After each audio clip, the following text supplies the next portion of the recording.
Bienvenue dans votre émission Coffre aux idées.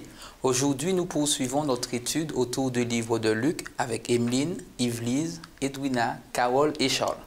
J'aimerais vous demander, comme à l'accoutumée, comment allez-vous aujourd'hui? Ça va, merci. Ça va. Prête à entamer cette nouvelle étude autour du thème le baptême et les tentations.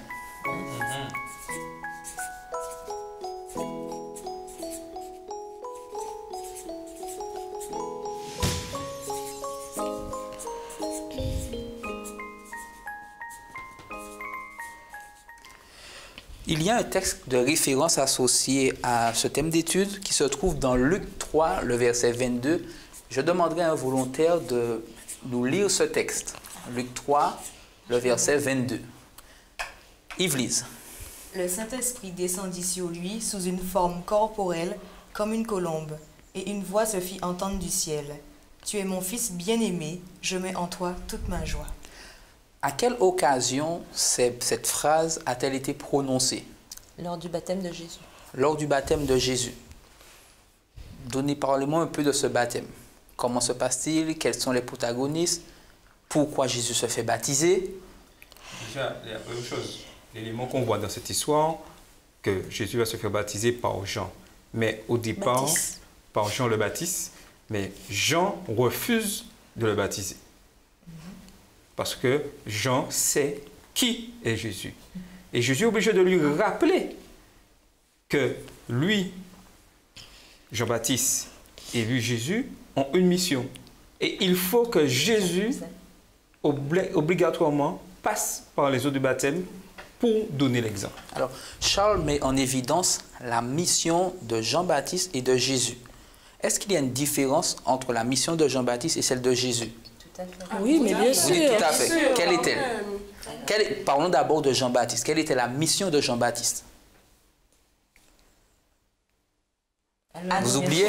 Vous avez dit bien sûr. Vous avez dit bien sûr. Alors, vous écoutez enfin. Annoncer la venue de Jésus, enfin, la venue du Messie. Annoncer la venue du Messie, mais encore. Il fallait qu'il prépare le le chemin. Aplanir le sentier. Il fallait qu'il aplanisse les sentiers. C'est lui, il annonçait en fait.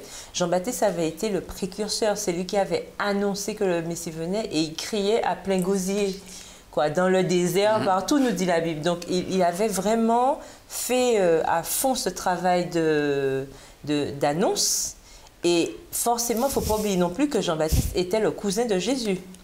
Donc, il avait vraiment toutes les possibilités pour savoir à qui il avait affaire.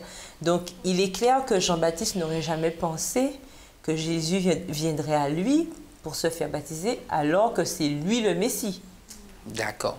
Et pour parler de Jésus, quelle était sa mission à lui? Comment est-elle présentée dans la Bible, et notamment dans l'évangile de Luc? Nous sauvez-nous. Nous sauvez-nous. Jean-Baptiste utilise une expression particulière quand il voit Jésus venir pour se faire baptiser. Voici l'agneau de Dieu. Il dit, voici l'agneau de Dieu qui ôte les péchés du monde.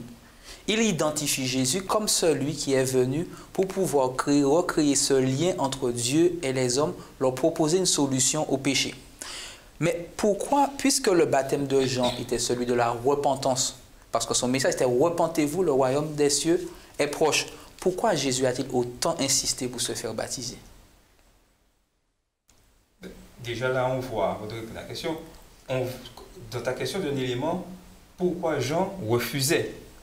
Puisque Jésus était sans péché. Et pour lui, voir Jésus venir se baptiser, il y a quelque chose qui ne va pas. Donc il ne peut pas. Et il dit aussi, au lieu de moi te baptiser, c'est toi qui dois me baptiser. Parce que c'est lui, il sait que c'est l'agneau, celui qui est sans péché. Mais Jésus doit se faire baptiser, comme je disais tout à l'heure, parce qu'il doit donner l'exemple. Et pour parler justement de cet exemple, j'aimerais citer Jésus-Christ chapitre 11, page 91, qui dit « Ce n'est pas pour confesser son propre péché que Jésus reçoit le baptême, mais il s'est identifié avec les pécheurs, faisant les démarches que nous avons à faire et accomplissant l'œuvre que nous devons accomplir. Sa vie de souffrance et d'endurance à partir de son baptême doit nous servir d'exemple. » Et c'est justement ce que Charles disait. Le baptême de Jésus est là pour nous donner une marche à suivre. À nous qui avons besoin. Alors ma question c'est, que diriez-vous à un jeune Une personne qui évolue à l'Église, mais qui ne ressent pas le besoin ou ne voit pas l'importance de se faire baptiser. Déjà, il faut lui demander déjà pour quelle raison, que ce soit au singulier ou au pluriel, mais pour quelle raison il ne veut pas se baptiser. Parce qu'en fait, dans nos églises, on a tendance à dire aux jeunes « Ah oui, quand tu te baptises, il y a un effort, ça ne te dit pas de te baptiser. » Et en fait, c'est comme une forme de pression, puisque les jeunes qui se disent « Ouais, mais si le frère vient me dire ça, c'est qu'il faut se baptiser. » Il faut déjà que le jeune prenne conscience c'est quoi le baptême. Le plus souvent, je relate une petite histoire dans mon église. Il y avait une jeune fille, elle est venue, elle suivait les cours et elle avait un enfant. Déjà, elle avait un enfant.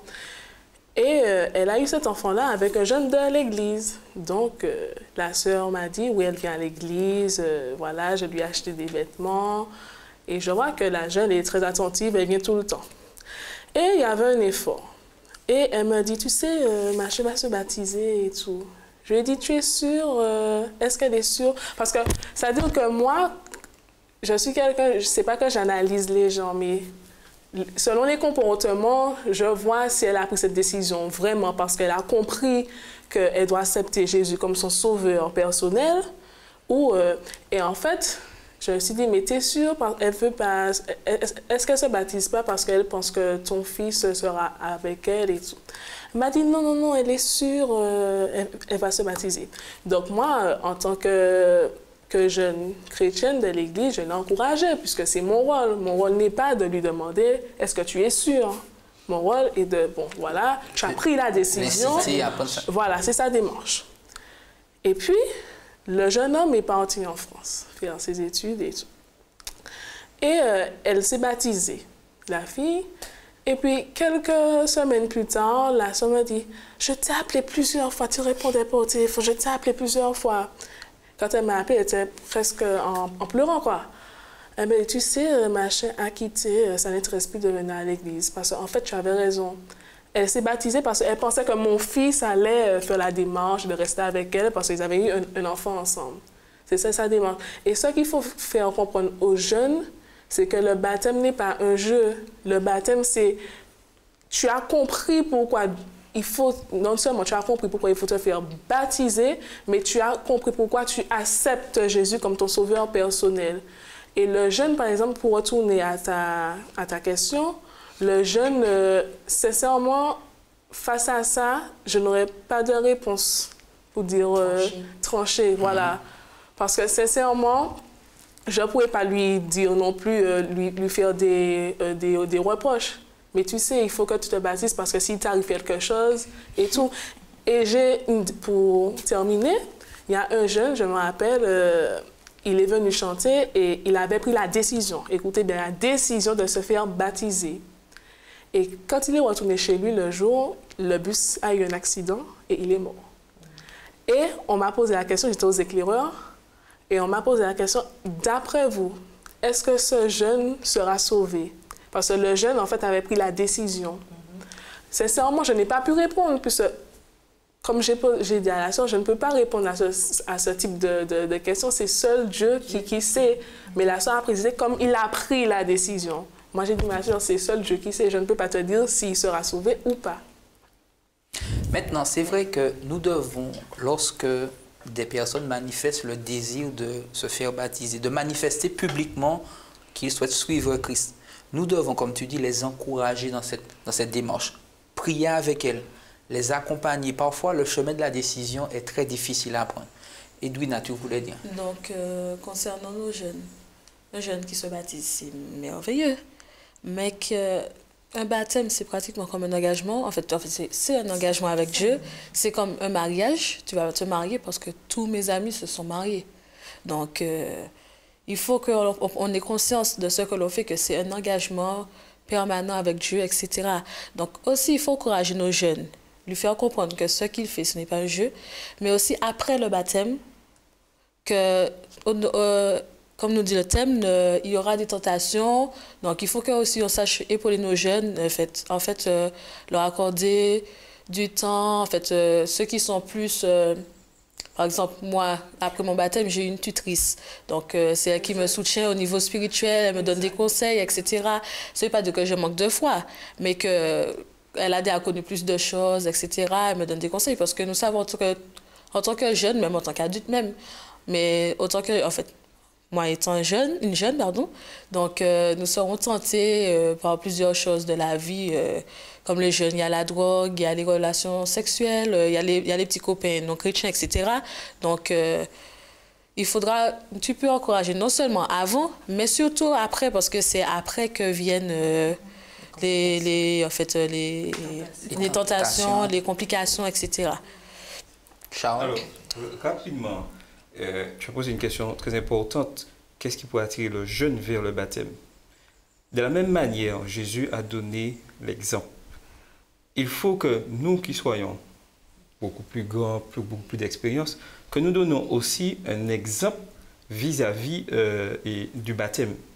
Je prends mon expérience personnelle que lorsque j'ai été baptisé, j'avais un exemple. Il y avait un frère qui était ancien et sa manière de vivre, sa manière de parler, même si je me suis engagé en Jésus, mais son exemple, sa manière de vivre, sa foi m'a encouragé encore plus à accepter Jésus-Christ. Et jusqu'à aujourd'hui, cet exemple m'est resté et m'a vraiment marqué. Et la manière qu'il, je dirais, dirigeait l'Église, la manière qu'il vivait sa vie de chrétien, la manière dont il racontait qu'elle avait été baptisée, me pousse jusqu'à maintenant à rester et à continuer et à voir cet exemple. L'exemple suprême, c'est Jésus-Christ. Mais il est bon que nous qui soyons, nous qui sommes engagés dans cette cause chrétienne qui avons reçu le baptême, que nous puissions être des exemples pour ceux qui viennent et qui cherchent à connaître Jésus.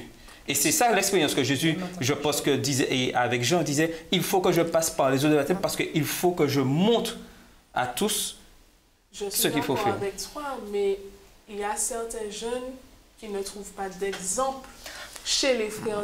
Non, c'est vrai, parce qu'il faut penser, il faut penser à plusieurs catégories de jeunes. Il y a des jeunes qui trouvent, comme tu dis, mais je suis très d'accord avec toi, parce que qui trouvent l'exemple. Mais il y a des jeunes, ils vont regarder toute l'Église, mais ils ne trouvent aucun exemple. Par rapport à ce que tu disais, justement, comment inciter un jeune à... La Bible nous dit dans Marc 16, le verset 16, « Celui qui croira et qui sera baptisé sera sauvé, mais celui qui ne croira pas sera condamné. » La première démarche, déjà, il faut que nous soyons clairs là-dessus. Le baptême est une démarche personnelle. Amen. C'est déjà un point clé. Voilà. Mais c'est une démarche personnelle par rapport à quelqu'un qui a compris, qui croit en Dieu, déjà, qui croit en Dieu, qui a compris ce que Jésus a fait pour lui, qui comprend pourquoi, justement, ce geste, pourquoi le baptême, voilà, est quelque chose d'important. Et ça, le jeune, c'est la première chose déjà à lui expliquer. Le baptême, c'est quoi? Il ne faut pas penser que c'est un bain. Il ne faut pas penser que c'est pour faire comme maman, comme papa, copier sur le copain, la copine, etc. C'est une démarche. C'est ma relation avec Dieu qui va mener à ça. C'est un aboutissement. C'est vrai que c'est le début de cheminement, mais, dans un sens. Mais aussi, c'est un aboutissement. On ne se réveille pas le matin. Je vais me faire baptiser. C'est pas ça. D'accord? C'est une démarche de réflexion. Et même en tant que jeune, c'est vrai qu'il y a l'exemple. Je suis d'accord avec ça. C'est vrai aussi que on ne peut pas dire aux jeunes ce qu'ils doivent faire ou pas. Mais c'est vraiment... c'est pour ça qu'on nous parle de classe baptismale et de choses comme ça. L'étude de la parole de Dieu. Il faut déjà que le jeune comprenne que c'est en faisant cette démarche, apprendre à connaître Dieu. Quand on apprend à connaître quelqu'un, on a envie de passer du temps avec lui. Et quand on a envie de passer du temps avec quelqu'un, on fait tout pour être au plus près. Et on fait tout ce qu'il faut pour y arriver. Mais c'est la même chose avec Jésus. Donc, vraiment chercher à expliquer aux jeunes. Il faut déjà expliquer aux jeunes à quoi ça sert. Ce n'est pas une question, oui, baptise-toi, machin. C'est une question de, est-ce qu'il a compris le sens du baptême. Parce que comme Edwina disait, qu'il y a certains jeunes dans nos églises, Bon, comme il y a Julie qui se baptise, je me baptise aussi. Ou bien pour chanter à la chorale, Voilà. ou bien pour chanter dans un groupe. Parce que, ah oui, effectivement, là Je marque.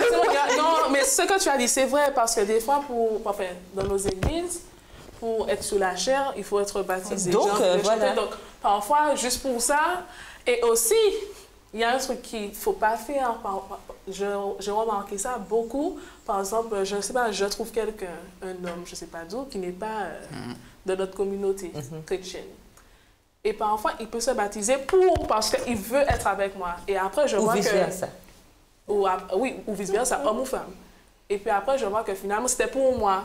Et je pense qu'il faut expliquer à cette personne, justement, qu'elle me disait, c'est une démarche personnelle. C'est-à-dire que il ne doit pas avoir papa, même papa et maman. Oui, influencer. Il ne faut pas que papa dise, oui, il faut que tu te baptises. Non, il faut dire papa ou maman, je ne suis pas encore prête. Parce que parfois, il y a des enfants comme ça, disent, mais papa me dit ça, maman me dit ça, il faut que je fasse. C'est vrai que ce sont nos parents. Il faut les respecter. Oui, mais en tant que jeune, il faut dire, mais papa, maman, je n'ai pas compris encore. C'est vrai que peut-être j'ai 18 ans, parce qu'il y a certains parents qui ont peur, parce qu'ils se disent, ah, l'enfant va partir en France, la France, c'est pas pareil. J'ai remarqué dans mon église, plein de parents sont un peu, ah oui, mais il faut qu'il se baptise avant de partir. J'ai dit, mais vous ne pouvez pas l'obliger à se baptiser avant de partir, il faut qu'il prenne la décision. C'est pas parce qu'il va partir en France que c'est pas pareil comme Martinique, que notre, comment dire ça, l'influence chrétienne, en fait, je sais pas comment on dit ça, oui, c'est pas pareil. Il faut, comme elle dit, c'est une démarche personnelle. On ne peut pas obliger quelqu'un à se baptiser. Il ne faut pas croire que le baptême, c'est comme l'hostie non plus. Il faut maintenir nécessairement. Edwina? Donc, pour revenir à ce que Charles et Caroline disaient tout à l'heure là, certes, il faut des exemples dans nos églises, mais que le jeune ne se focalise pas, parce que trop souvent, nous avons la bonne excuse de dire, ouais, moi, je ne me fais pas baptiser parce que moi, je vois trop d'hypocrisie dans le temple, ouais, nos adultes même font de ceci, cela. Mais je me dis que si tu as vraiment compris qui est Jésus dans ta vie, qui est Dieu, que certes, il faut un exemple, mais que toi-même aussi, le salut, il est individuel. Que tu travailles pour ton salut, pas pour celui de l'autre. Que tu ne vas pas passer ta vie à regarder, ouais, mais frère un tel, il fait ci, il est en adultère. Et tu me dis que moi, en tant que jeune, moi, à jeune adventiste, je vais me baptiser. Mais non. Donc, non, pas du tout. Il ne faut pas réagir comme ça, parce que sinon, pour moi, ce sont des prétextes bien ficelés, etc. Je me dis que tu as déjà... Voilà. Et pour revenir à ce qu'Emeline disait au niveau des fréquentations, là, c'est un très bon exemple. Très bel exemple. Souvent, nous, en fait, là, ça arrive le plus souvent, je ne sais pas dire que ça arrive pas aux jeunes hommes, mais ça arrive le plus souvent aux jeunes filles. Nous disons, ouais, mais tu sais, souvent, nous disons à nos parents, mais tu sais, oui, mais il vient à l'église, il veut se faire baptiser, oui, parce qu'en fait, il m'aime, il trouve qu'il aime Dieu, etc. Mais je me dis qu'en même temps que c'était moi. En fait, il vient à l'église parce que tu es à l'église. Parce que sinon, avant, imaginons qu'ils n'avaient aucune relation, rien, vous étiez juste amis. Et il vient à l'église, là, ça peut passer qu'après, il y a eu des affinités, etc. Mais si vous êtes déjà ensemble, et puis il vient à l'église, dis-toi bien qu'après, tôt ou tard, il y aura toujours des tensions dans le couple. Ouais, mais ton truc, ta religion, elle me fatigue, je ne peux même plus aller danser, je ne peux plus aller à tel endroit, etc. Alors, soit ça c'est un divorce, soit c'est la jeune fille qui va quitter l'église pour aller rejoindre son mari, comme elle est amoureuse. Nous savons très bien que quand on est amoureuse, ça rend aveugle, comme on dit souvent. Mais, très aveugle. Mais je me dis que il n'y a jamais, je ne sais pas si je me trompe, mais je n'ai jamais connu quelqu'un dans la situation où ça fait l'inverse, que c'est le gars qui est resté. Hein. Donc, il porte plutôt. Peut-être qu'il y a des exceptions, je ne sais pas, mais je ne suis pas au courant qu'il y a des exceptions. Je connais peut-être une exception, mais ils ont quitté l'église pour un certain nombre de temps. Leur enfant n'a pas connu les principes de l'église et maintenant ils sont embarrassés, ils sont, oui, priez pour mon fils, etc. Mais l'enfant n'a pas été élevé au niveau de... Voilà, ils sont revenus après, mais il y a eu quand même des dégâts au niveau de la vie. Et comme dit Emeline, quels que soient les exemples, la nature des exemples qui pourraient être donnés, la base, c'est cette relation individuelle, cette conviction que j'ai besoin d'un sauveur dans ma vie et que le baptême est la manière d'accepter, de manifester publiquement que j'ai accepté Jésus comme celui qui peut m'apporter le bien-être, mais aussi qui peut renouer cette relation avec Dieu. Tu voulais intervenir, Yvelise? Oui, je voulais dire que le baptême, comme tu l'as dit, c'est comprendre qui est Jésus, accepter comme son sauveur. Bon, parfois, bon, je dirais maintenant, le baptême, c'est devenu comme ça, comme disait Emeline. Comme une routine. Voilà, comme une routine. Comme disaient Emeline et Edwina, si on a besoin d'une lettre de recommandation, on a besoin de chanter un endroit, ou si on a un copain, comme disait Edwina, on l'emmène à un effort, et puis c'est vite fait, bien fait, baptisé, voilà, nous sommes dans le Seigneur, nous sommes adventistes, c'est fini. Alors que il y a vraiment un engagement à prendre. Celui qui, donc comme Marc 16, celui qui croira se fera baptiser et sera sauvé. En sachant qu'effectivement, Carole le disait, le baptême est l'aboutissement de quelque chose, mais le début d'autre chose. Prenons l'exemple de Jésus. Lorsqu'il, après s'être fait baptiser et qu'il passa 40 jours dans le désert, qu'est-ce qui se passe ensuite? Tentation. Avant d'approfondir cet aspect, Émile avait partagé avec nous, souhaite partager avec nous un schéma qu'elle a eu l'occasion de voir. Et ça nous permettra de comprendre comment fonctionne, de visualiser du baptisé, quand on est baptisé. Parce qu'on pense que baptisé, tout va bien. Voilà. Je suis baptisé, je suis en Jésus, il n'y a pas de problème. Et nous verrons au travers de ce schéma quelle est la réalité des choses. Alors, la route du chrétien n'est pas toujours facile. Ah, ça c'est bien vrai. Nous connaissons ce chant. Mais nous aurons la victoire. Amen. De baptiser.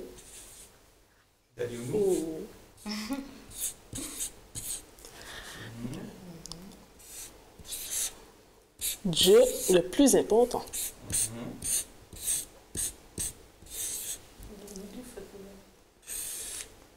Nous avons l'Église.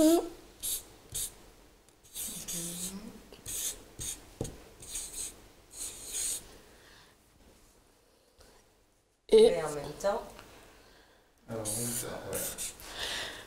influence.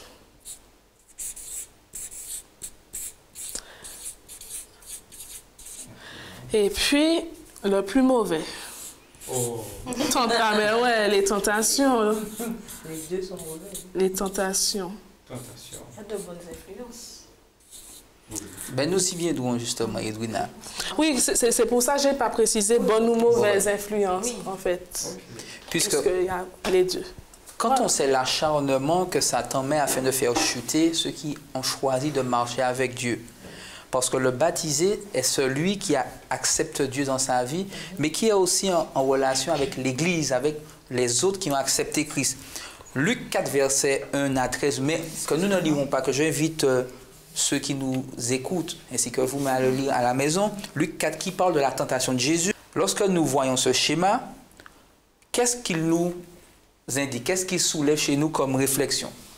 Dieu, Église, mais aussi influence et tentation. Et Edwina parlait qu'il n'y a pas que de mauvaises influences. Va un peu plus loin. Qu'est-ce que tu en penses? Il peut y avoir de bonnes influences. Comme par exemple, quand je l'ai dit tout à l'heure, moi j'ai une tutrice. En fait, elle est une bonne influence sur ma vie spirituelle. Elle peut très bien donner des conseils pour ce qu'il y a à faire, ce qu'il n'y a pas à faire en tant que... Bon, je ne peux pas dire que je suis jeune baptisée, ça fait 5 ans quand même. Et j'ai grandi à l'église, mais bon, disons, en tant que jeune baptisée en général, elle peut être une bonne influence en me disant oui, par exemple, si je suis fâchée avec l'église et je reste 3 semaines, elle peut en parler, elle va me faire oui, mais tu sais, c'est parce que la Bible nous enseigne, etc., qu'il faut pardonner. Déjà, tu ne dois pas te coucher sous ta colère. Donc, il y a aussi des mauvaises influences, par contre. Il y a des amis qui peuvent se tirer. Comment ça, tu es adventiste, tu fumes pas? Tu fais non, pas du tout. Ah, ouais, pour ne pas dire le mot créole que nous, voilà. Tu es un homosexuel. Donc, comme toi, tu es persuadé que tu n'allais pas, tu veux être accepté parmi le groupe, etc., tu vas fumer la cigarette et là, tu vas tomber rapidement dans une déchéance. Voilà. Déchéance. Et je voulais une dépendance. Aussi, malgré aussi, on peut avoir aussi une tutrice qui nous dévie de notre voie. Puisque, comme Carole et Charles disaient, normalement, personne ne doit nous influencer. Parce que même si on a une tutrice, Mais il peut s'avérer On doit garder les yeux ouverts. que la tutrice aussi, je vais dire, C'est une dérape. tentation. C'est une tentation. Et je veux dire aux jeunes qui nous écoutent, à tous ceux que malgré ça, il faut regarder qu'à Jésus. C'est le pour ça que le salut seul individuel. exemple. Et comme tu disais, le salut est individuel. C'est une démarche personnelle. En parlant de Jésus, quels ont été ses mots qu'il a été tenté, justement, cette notion de tentation? Quels ont été ses mots? Il est écrit. Il est écrit. Parce qu'il étudiait constamment ce que nous, jeunes, nous avons du mal à faire. Je le prends aussi personnellement. Bon, j'étudie, mais peut-être pas forcément assez pour pouvoir répondre à quelqu'un, il est écrit. Je pourrais certes pouvoir dire certains versets, mais pas tout comme... J'aurais tellement aimé avoir le tact que Jésus avait pour répondre au diable. Il est écrit, mais il faut que je travaille toujours. Mais je voulais dire aussi, un point important, c'est que le baptême n'empêche pas les tentations. Il ne faut pas tomber dans ce piège. Mais les tentations, en fait, ce n'est pas tout d'être tenté. C'est succomber à la tentation qui est un problème. Voilà. Et pour résister à la tentation, comme Jésus nous a donné l'exemple, il faut avoir une relation vraiment intime avec Dieu. Il avait une relation intime avec son Père, ce qui a fait qu'il a pu s'en sortir haut la main. Nous aussi, en tant qu'humains, puisque nous sommes simples humains, c'est aussi possible. Et Dunia disait tout à l'heure, elle aurait aimé avoir ce tact. Mais ce tact, il est à notre portée. Si nous nous laissons, justement, travailler par Dieu, si nous passons du temps avec Dieu, si nous le fréquentons assez, puisqu'on parle de fréquentation souvent, si nous le fréquentons assez, justement, pour obtenir ce tact. On aura des automatismes. Parce qu'on connaît bien cet adage. Hein? Dis-moi qui tu fréquentes, je te dirai qui tu es. Plus je passe du temps avec quelqu'un de positif, et plus j'aurai des attitudes positives, des réflexes positifs. Et c'est la même chose avec Dieu. Avec les tentations, si on a une relation intense avec Dieu, eh bien, lorsque les tentations viendront, elles viendront certes frapper à notre porte. Mais nous saurons tenir. D'accord. En fait, pour rebondir, on doit être amoureux de Jésus. Comme on est, par exemple, on peut avoir un petit ami tous les jours.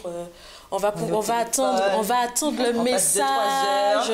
Mon Dieu, quand on voit le gars, nos yeux s'illuminent, on fait oh là là, il est là, on rougit presque. Donc voilà.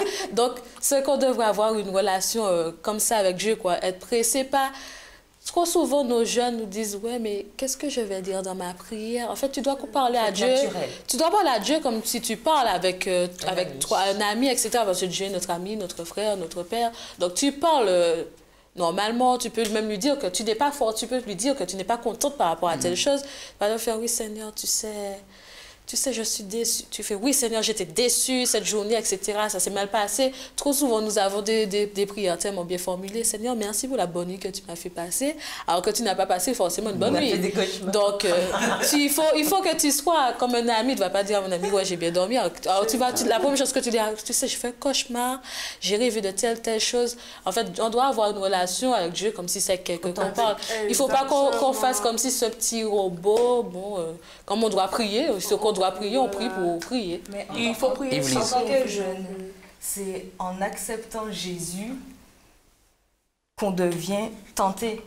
Mais là, nous sommes tentés. Et si nous ne sommes pas forts, et si nous ne tenons pas la main de Jésus, mais d'ailleurs, c'est pourquoi Paul, dans Éphésiens 6, le verset 10 à 18, Éphésiens 6, verset 10 à 18, que je vous invite à lire chacun d'entre vous, à patiemment à la maison.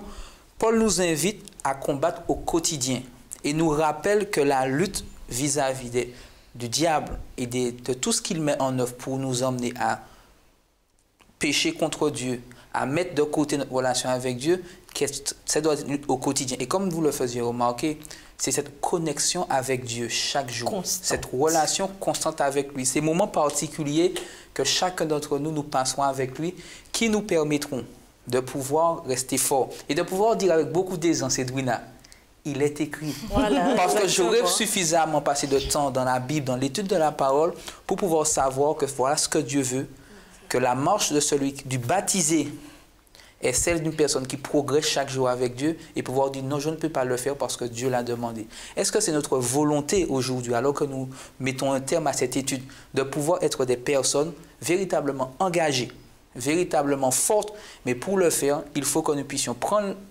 la décision durant cette semaine et les jours qui suivront de pouvoir fixer nos regards sur Christ et avoir une relation individuelle, personnelle avec eux au quotidien. Merci d'avoir pris le temps de partager cette étude avec nous. Nous voulons croire qu'elle vous a fait du bien et nous vous donnons rendez-vous à une prochaine émission Coffre aux idées.